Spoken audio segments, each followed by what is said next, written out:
ভোলা জেলার দৌলতখান উপজেলায় কবরস্থানে জায়গা না পেয়ে জাবেদা খাতুন নামের এক বৃদ্ধা মাকে তার ঘরের মেঝেতে দাফন করেছে সন্তানেরা।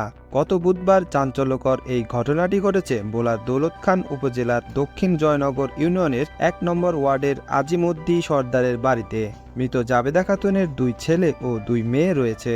এলাকাবাসী সূত্রে জানা যায়, মৃত জাবেদা খাতুনের ছেলে রফিজলের সঙ্গে তার চাচাতো ভাই রফিকের দীর্ঘদিন ধরে জমি নিয়ে দ্বন্দ্ব চলছিল। পরে গত মঙ্গলবার সন্ধ্যার দিকে রফিজলের বৃদ্ধা মা মারা গেলে তাকে রফিকের পারিবারিক কবরস্থানে দাফন করতে গেলে তারা বাধা দেয়।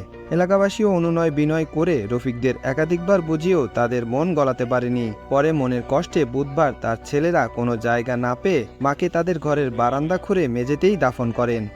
এ ঘটনায় পুরো এলাকায় চাঞ্চল্যকর ও ক্ষোভের সৃষ্টি হয়েছে। ঘটনা জানাজানি হলে বৃহস্পতিবার বিকেলে কবরটিকে অন্য জায়গায় সরিয়ে নেওয়ার চেষ্টা করে রফিক ও তার পরিবার, এবং মৃত ব্যক্তির সন্তানদের কবরটি সরিয়ে নিতেও চাপ দেওয়া হয় বলে জানা যায়। এই ঘটনায় দৌলতখান থানার ওসি সত্যরঞ্জন খাসকিয়েল বলেন, জাবেদা খাতুন নামে এক বৃদ্ধার কবর ঘরের মেঝেতে দেওয়া হয়েছে শুনে বিকেলে ঘটনাস্থল পরিদর্শন করেছি। অনেকেই কবরটিকে সরিয়ে নেওয়ার জন্য বলেছেন।